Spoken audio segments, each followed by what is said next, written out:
ఎందుకంటే ఆకివీడు జన సైనికుడు జనసేన అధ్యక్షుడు జడా శ్రవణ్ కుమార్ మీద కంప్లైంట్ చేశాడు కదా 25 కోట్లు. మరి మీకు A4 పేపర్లు మీకు దొరికినప్పుడు నాకు కూడా A4 పేపర్లు దొరుకుతాయి కదా.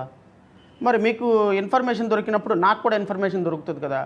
మరి మీరు మాట్లాడినటువంటి వీడియోలో రోజుకి 2 కోట్ల రూపాయలు తీసుకుంటే 50 రోజులు సినిమా తీస్తే 6 సినిమాలకి మీరు రమారమి 100 కోట్లు ఒక సినిమాకి తీసుకుంటే 600 కోట్ల రూపాయలు మీరు కూడా ఇన్కమ్ ట్యాక్స్ చూపించాలి కదా. సో మీరు ఎంత ఇన్కమ్ ట్యాక్స్ చూపించారో నేను కూడా ఇప్పుడు కంప్లైంట్ చేయబోతున్నా ఇన్కమ్ ట్యాక్స్కి. మా పార్టీ PAC చైర్మన్ అధికారికంగా మా పార్టీ తరపు నుంచి వెళ్ళి రేపుగా ఎల్లుండిగానే వెళ్ళి కంప్లైంట్ చేస్తారు. ఒకటి రిజిస్టర్ పోస్ట్ కంప్లైంట్ ఈరోజే చేస్తున్నాం ఈ ట్యాక్స్ల మీద దీని మీద ఇన్వెస్టిగేషన్ చేయమని. ఎందుకు పాప రఘురామకృష్ణరాజు గారు సీన్లోకి రాలా, డిప్యూటీ స్పీకర్గా దాన్ని రాయాలి. అందుకని ఆకివీడులో నుంచి ఆయన కాన్స్టిట్యున్సీలో నుంచి పాపం నా మీద ఒక బ్రహ్మాస్త్రం వదిలేశారు.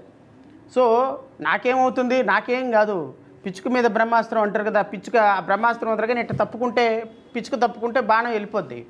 కానీ మరి ఇంతలా ఉన్నటువంటి వ్యక్తుల మీద బాణం వేస్తే తప్పుకుంటుకోవడానికి అవకాశం ఉండదుగా.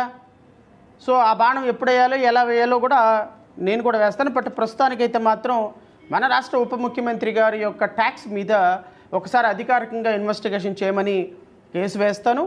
రెండోది, ఒకవేళ వాళ్ళు ఇన్కమ్ ట్యాక్స్ వాళ్ళు దీన్ని తీసుకోకపోతే దాన్ని నేను హైకోర్టుల వరకునో లేకపోతే సుప్రీంకోర్టు వరకునో తీసుకెళ్ళి నేను ఇచ్చిన రిపోర్ట్ మీద ఏం యాక్షన్ లేదన్న విషయం మీద మాత్రం నేను కూడా ప్రెషర్ పెడతాను. ఎందుకంటే మా ఇంటికి మీ ఇల్లు ఎంత దూరం, మీ ఇంటికి మా ఇల్లు అంతే దూరం కదా. సో మరి నేను కూడా ఒక ఇండిపెండెంట్ ప్రొఫెషన్గా, ఒక సాధారణమైన లాయర్గా 10 రూపాయలు ఇచ్చినా కేసు చేస్తాను, 100 రూపాయలు ఇచ్చినా కేసు చేస్తాను, 1,00,000 రూపాయలు ఇచ్చినా కేసు చేస్తాను. నా ఆఫీసు, నేను చేసేటువంటి ప్రొఫెషను నిరుపేదల కోసం ఉన్నటువంటి ప్రొఫెషన్. అవుట్ ఆఫ్ 100 కేసెస్లో సగానికి సగం కేసులు వాళ్ళ ఆర్థిక స్తోమతను బట్టి చేసే వ్యక్తిని. నాలాంటి వాడి మీదే మీరు ఇన్కమ్ ట్యాక్స్ అనేటువంటి ఒక ఆయుధాన్ని ప్రయోగిస్తే మిగతా దేంట్లో దొరకలా నేను. ఎందుకు పాప నన్ను అరెస్ట్ చేయాలన్న కోరిక వాళ్ళకి కళ్ళగానే మిగిలిపోయింది. నేను చెప్పాను, అరెస్ట్ చేయమంటే చేయండి, తప్పే ఉంది, ప్రజల కోసం అరెస్ట్ అవడానికైనా సిద్ధమే. ఏమి తీవ్రవాద కార్యకలాపాలు చేశారని అంటే దళిత క్రైస్తవ సమరశంకారాప సభ పెడితే అరెస్ట్ చేస్తారా?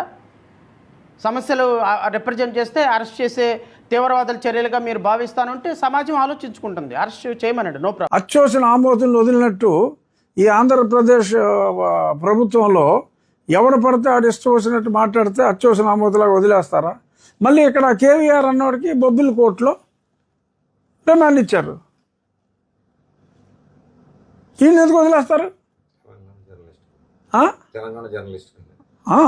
ఇక్కడ ఇష్టం వచ్చినట్టు వాగాడనే కదా, సీఎం గారి మీద వాగాడు. అతనికేమో బెయిల్ రాదు, రిమాండ్కి వెళ్ళాడు. డిప్యూటీ సీఎంని తిట్టినోడికి వచ్చేద్దా?